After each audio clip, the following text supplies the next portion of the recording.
Hey guys, I'm Doolin and this is Tablenauts, where we cover a large variety of board game related content, including, like today, a quick review of a game called The Ratcatcher by Matthew Aslan and Platypus Industries. This is an incredible solo game about being a rat catcher in the streets, trying to clean it up, and also take on a huge rat boss that you will choose at the beginning of the game who you're going to face. Before we start the video though, I do want to say that this was requested by one of our Patreon members. So thank you so much for subscribing to us. That's amazing. We'd honestly love your support as well, either on Patreon or by liking and subscribing or joining us on our Discord community. It really does help, and we really appreciate anything that you do. So to first, just a quick overview of this game.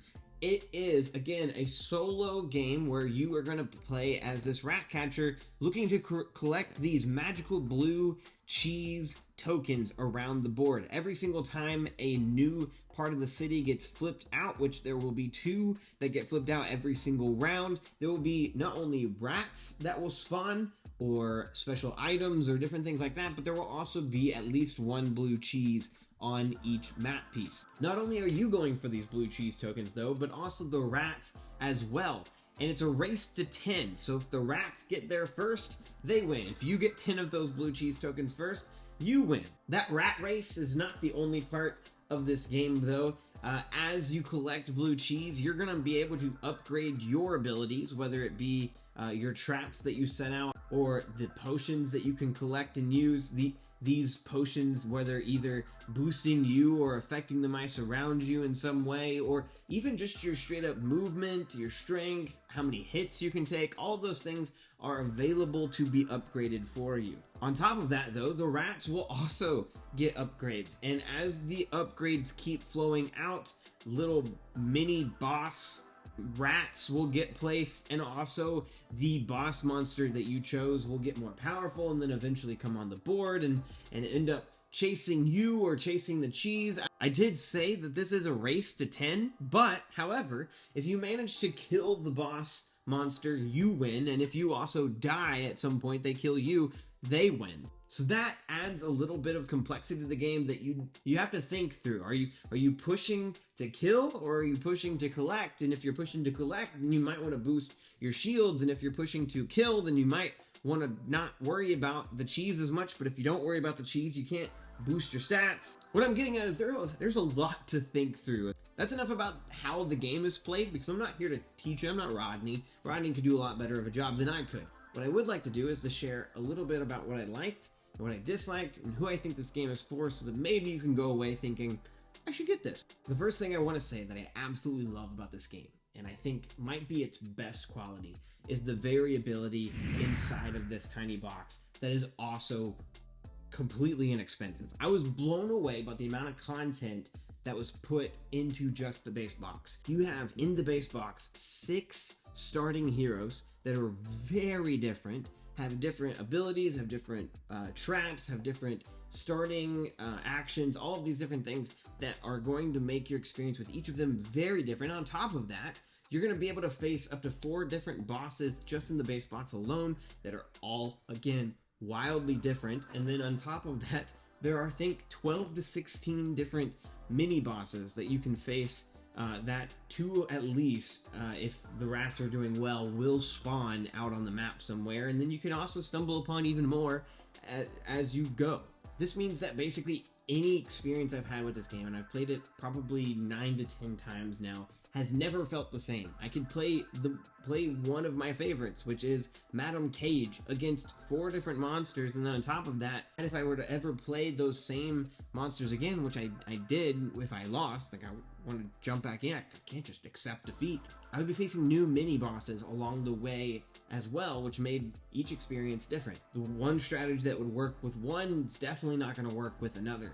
I also love about this game the leveling up system. It's amazing to me that in one gameplay experience you can have so much to choose from when it comes to how you level up your character.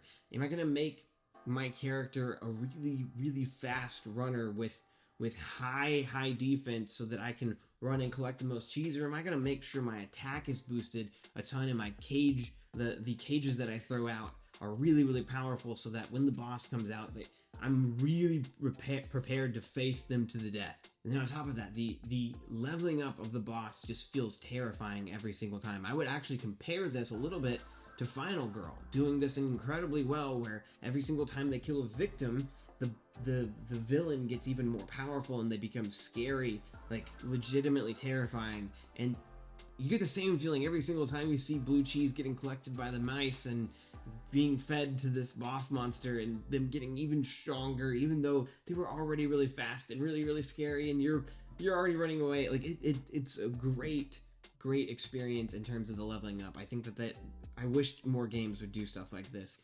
And I think another really important part that the game does right is that the game does feel very tight, and it's very close every single time I've played. I think the biggest margin of victory I've won at was 10-7, and that was probably going to, like, their next turn, the mice probably would have won, but every single time I've played, it's felt close. I felt like every time I've lost, I had a chance and I missed, or every time I've won, I've felt like this, okay, I can breathe now, like it happened. So to reiterate, best things about this game: a lot of variability, great leveling up system, and an extremely tight gameplay that honestly reflects the design put into it. I think it's very easy, and hopefully even just from like the B-roll that you've seen, there's been a lot of love that's put into this game, especially by such a small like company that hasn't put out a whole lot. They're not a CMON, they're not an AEG, they're not these big companies that are able to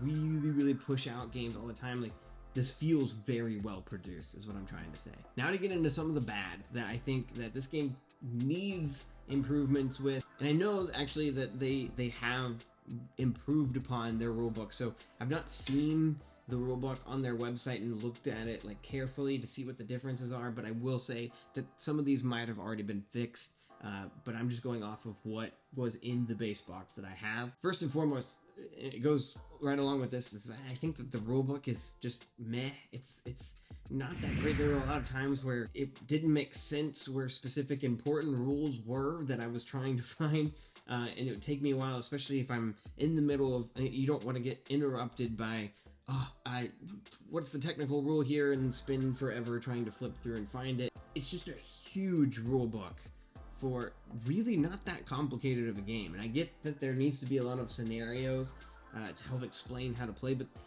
even those, sometimes it's like, okay, I get that why that would work here, but what about with this situation?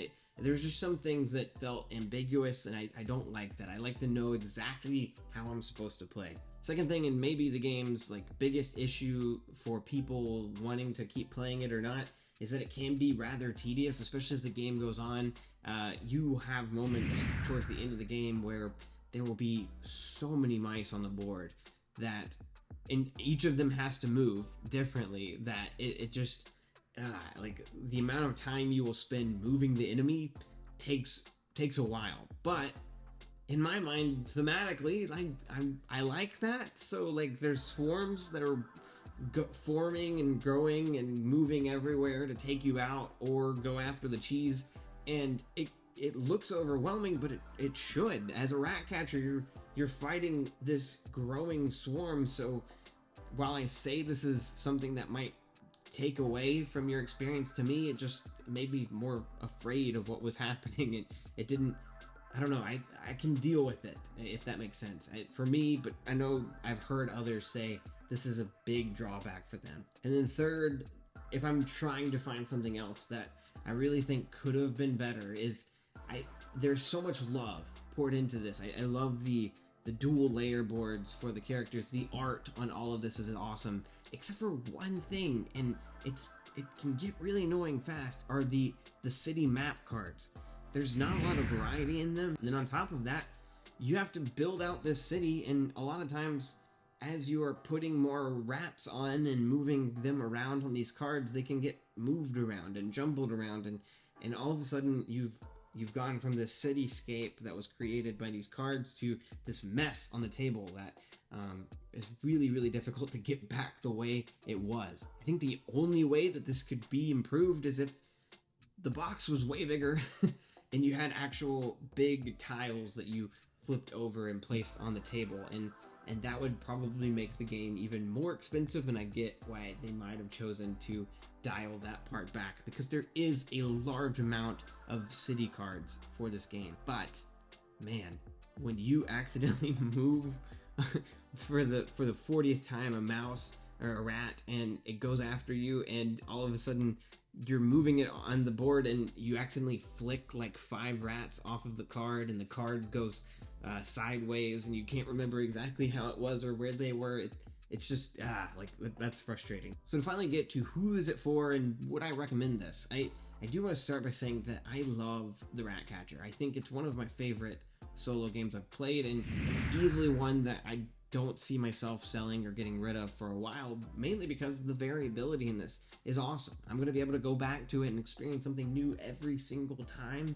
I love that. And on top of that, it's so appealing. Like, I love every single piece of artwork on this, and it's just a nice, cool display piece. It's interesting, it draws the eye. Gameplay-wise, I think this stacks up very well for me, comparing to Set a Watch, one of my favorite games of all time, and also Final Girl, an incredible game that's growing the more I collect of it. Which leads me to this. I think this is for anybody who enjoys Final Girl, a game where it's you versus this AI monster boss that you fight to the death. I think anybody who enjoys that game is going to also really like the Ratcatcher. On top of that, if you are the type of person that enjoys like boss battlers or dungeon crawler style games, especially if you're into those solo, like, this is a game I absolutely think you should try out. If none of that sounds appealing at all, and you've heard me talk about some of the tediousness of this game and it just completely turned you off, I would say maybe this is a pass for you. But for me, I highly recommend this. I definitely think it's sticking on my shelf for a while. Thank you once again for watching to this point. And again, I would invite you to please like our video, subscribe to our channel so you don't miss out on future content. And if you enjoyed my review on this, I would love for you to check out some of my other reviews, like the Tainted Grail video that I did not too long ago. And then on top of that, if you want to see me with somebody else, because I think those are when our videos are at their best, I play games with my friend Max, who is co-lead on this channel, and then also my wife joins us every once in a while as well. Click over here to see a video of me and her reviewing one of our favorite games as well, which is The Initiative. Well, that's it. I hope you guys have a great week, and I'll see you next time.